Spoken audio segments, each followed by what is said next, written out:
just realized a couple things, and the first thing that I realized is when I lose my motor functions and I gain them back, it affects my thought processes too. Like cognitively, you know, I'm severely affected. I can't get the words out that I'm thinking about, you know, so it affects my brain. And what I want to do is I want to provide a description according to how my medical doctor explained what has happened to me neurologically with Lyme disease. What he said is this, is that I was in two very severe physical accidents. One, I was in a car accident where we flew off a ravine and we flew 300 feet and we nosedived and flipped 3 times in an Omni Horizon hatchback, and I didn't have a seatbelt on. I was 15 at the time. Another one is when I was 19, I worked at a company and I was carrying a 180-pound log 8 feet long with my coworker. He lost his temper and threw it, and I twisted with this log. From the point of the log injury, I had over 85 back spasms that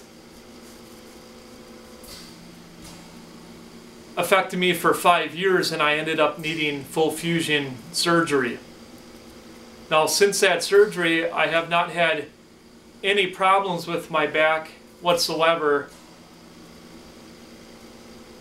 other than an incident that happened about a month ago, which I won't get into. However, what my doctor explained is that through the physical trauma, the physical impact of these incidents, of these accidents, my spinal cord was compressed, and, you know, I had concussions and stress on my central nervous system. And what he said is that the myelin sheath is an insulated coating. If you think of an extension cord, it has the insulated coating over it. Well, from these accidents, it caused a fissure. It caused the insulated myelin sheath coating to fracture. So what happens is the signals, the electrical impulses that are traveling through it, they don't go through efficiently, and it causes you know, a sparking effect, and then the signals don't go through efficiently, and it affects my everything I am. I mean, every single function I have. My speech, my movement, my motor functions. Well, Lyme disease, what it does is, it's so smart.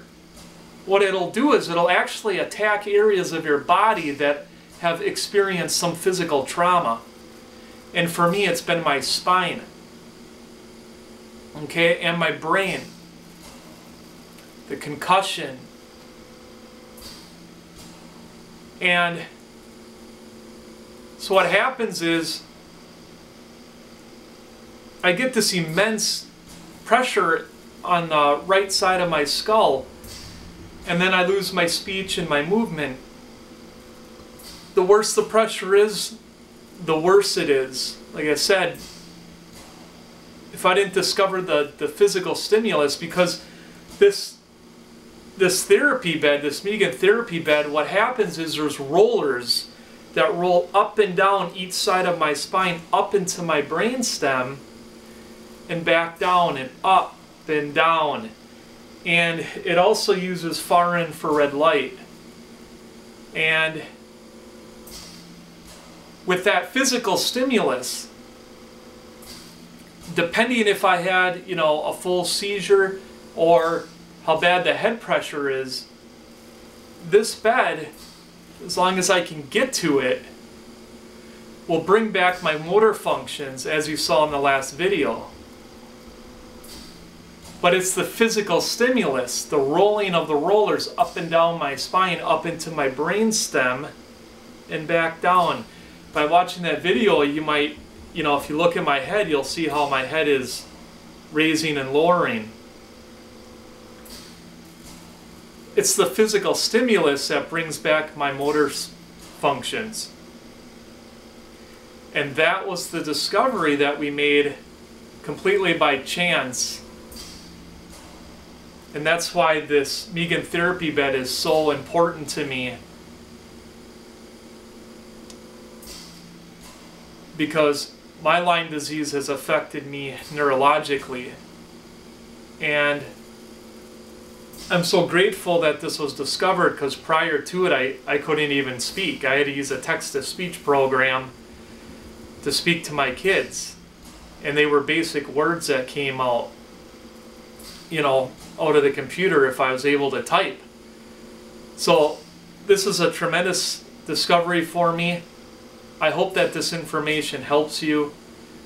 I have the information below how to get in contact to learn more about the Migun bed. And if you have any questions, you can always give me a call. Contact me through LymeDiseaseOutreach@gmail.com. Provide me with your full name, your phone number, your address, and the best time to contact you, and I will call you, and I'll be happy to share with you everything that I've learned that has helped me. One of the main goals with going public is to share information and provide support for one another. I thank you for viewing this, and I want you to share it with your friends and your family. I hope that this answers some of the questions that you may have from the last video, and I wish you the very best.